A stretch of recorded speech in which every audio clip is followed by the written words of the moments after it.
How to avoid distractions in chanting. Yeah, don't subject yourselves to them. Just chant, that's all. It's an active life we lead, no doubt, with many things to do. Generally, I don't look at my computer until after chanting the rounds. I do a lot of work on computer most days. But generally I don't.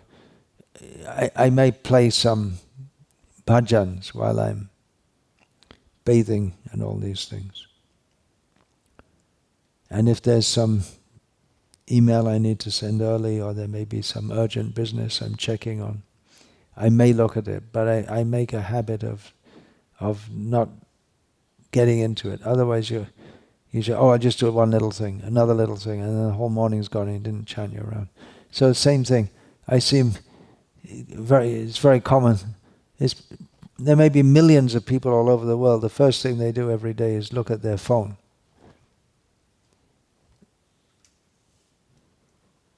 Unless there's really something of urgency that you're expecting, just leave it, that's all.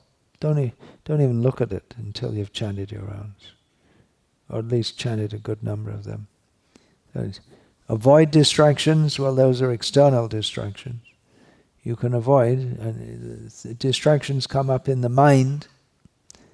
That requires practice to overcome that. What does Krishna say about that in Bhagavad-gita? Does anyone know?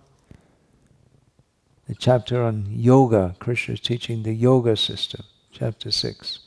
Yato nischalati manas chanchalamasstiram tatastato nayamyaitad atmanyeva vashangnayat. From whatever